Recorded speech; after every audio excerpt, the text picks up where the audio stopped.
Before the start of 7th grade, my grandfather had a heart attack. And it was during this time that I was faced with a wide variety of emotions. These ranged from sadness to even anger. Even after my grandfather made a successful recovery, I still felt these emotions shadowing me, weighing me down as I went into the 7th grade. And even after these emotions went away, I was still left with the question, why? Why was I feeling this way? And it took me over a year of careful reflecting and pondering to figure out just why. I believe I felt like I wasn't purposeful and intentional with the time I was given with him, and that's why it made it so much harder for me to see him there lying on the hospital bed. Hi, my name is Hwang, and I'm here to tell you about the importance of spending time with your family. So, when you think about spending time with family, what do you think about? Time's the most obvious thing that comes to mind. But however, sure, you spend all the time you possibly have in one day with your family, and you still may not see the same results as you spend a small amount of time, but put greater effort into that time. Quality over quantity.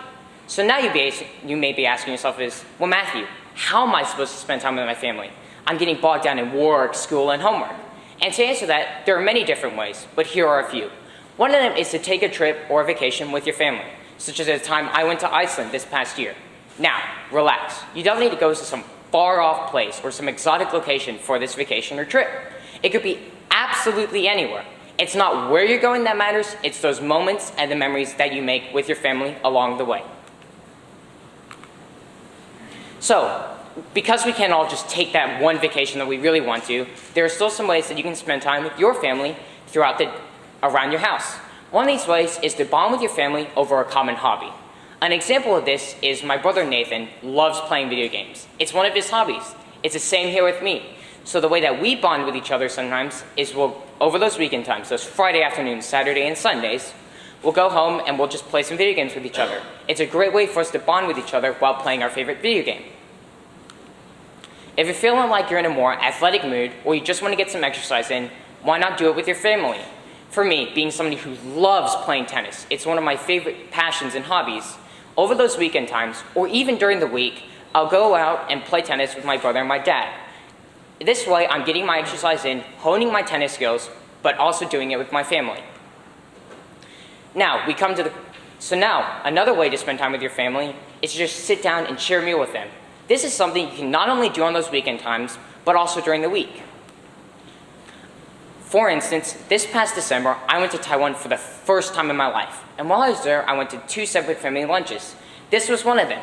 And while I was here, I learned so much from these relatives I had never seen before. And in turn, they learned so much from me about what it's like living in the US.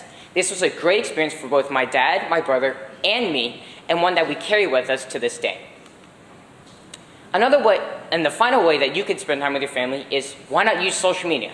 Because family is something that's spread out all across the world, you can use social media as a way to bridge this gap.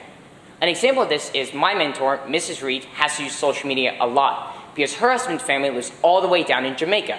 And because they're living here in Texas, they find it very hard to be able to visit them or have their family in Jamaica visit them in Texas.